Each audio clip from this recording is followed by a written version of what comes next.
welcome to this video. Have you ever wondered what is the best way to write messages on LinkedIn and on email in order to convert to your given objective? Well, this is the topic of this video today.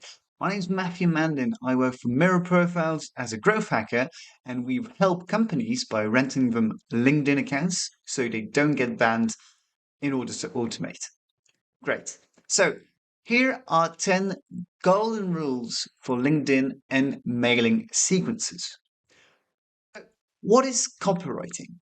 Copywriting is the art of writing a message that will convert to a set objective. So if, for example, you've got a marketing objective, you want people maybe to get information or get register for your white paper, for a webinar, this would be a marketing objective.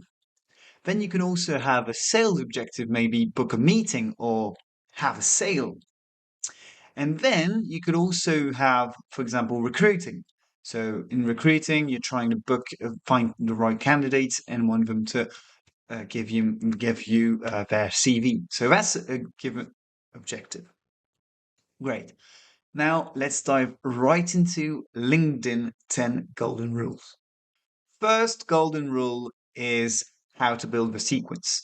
And to build the sequence, you want to make sure you leave at least 3 days between your first message and your second message and your third message and your fourth, etc. And you want at least 5 to 7 messages in total.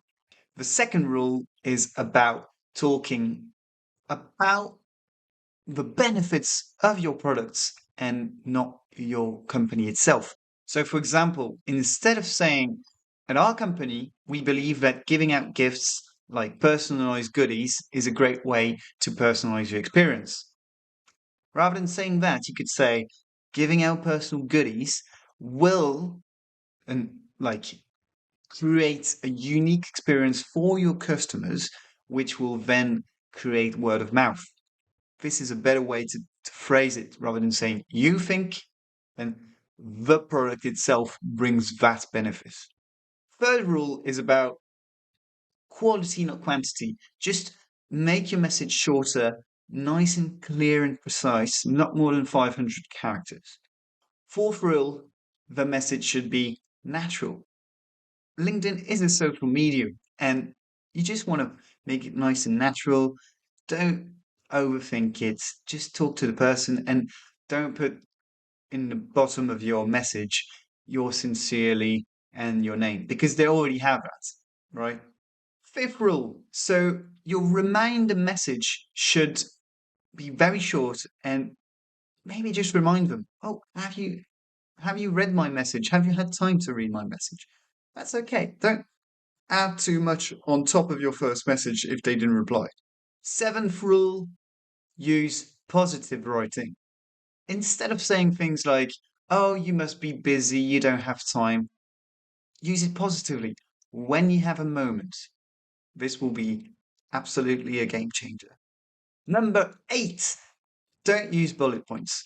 Just it makes your message look longer and it's just a social media. Just make your sentence shorter.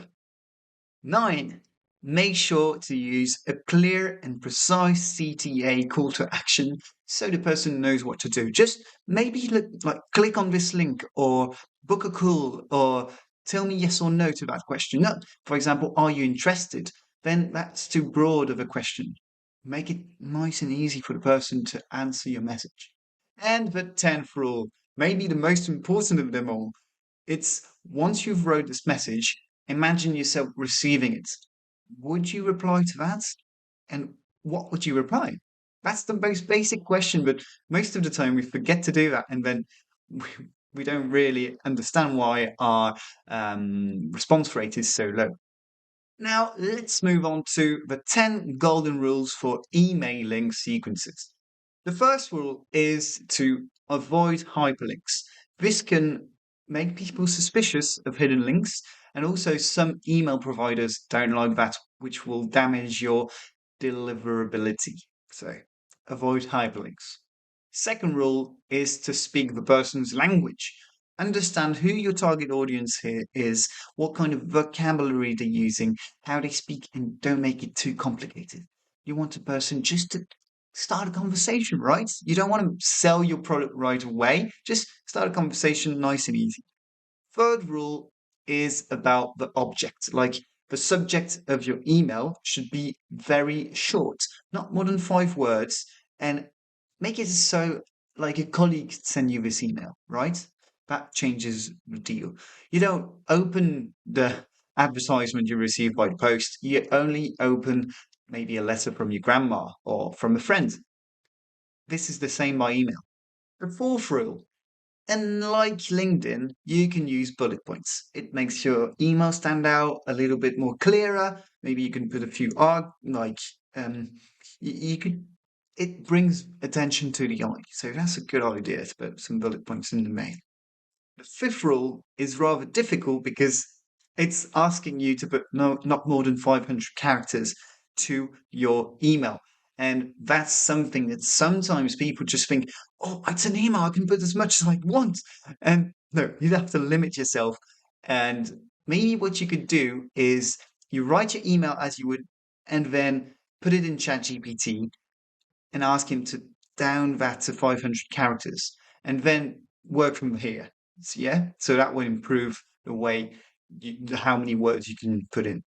Sixth rule is about people that only watch your email for about 3 seconds. So you need to make it nice and in orders. So the people are attracted by the first sentence, questions, bullet points, and a postscriptum. So the last little PS, like message at the end. This will attract the person's eyes, and also the signature. Seventh rule is about bringing value to each email you send. So every time you want to send an email, you want to bring some value in. Don't put everything in your first email. The eighth rule is about spacing your email. So just put about 5 days between each email. Otherwise, you'll just appear to be too insistent. The ninth rule is about personalizing your emails. So add personalization. You can add merge tags. So you could do the basic ones. So first name, last name, and company name. But you could also add some, so job title or some time. Maybe you could add a link to something they have posted or something like that. That's rather creative. So, for example, if you base your sequence on their last LinkedIn posts, then you can say, "Oh, I read your last post; it was great," and then start a conversation around that. Great way and great icebreaker, right?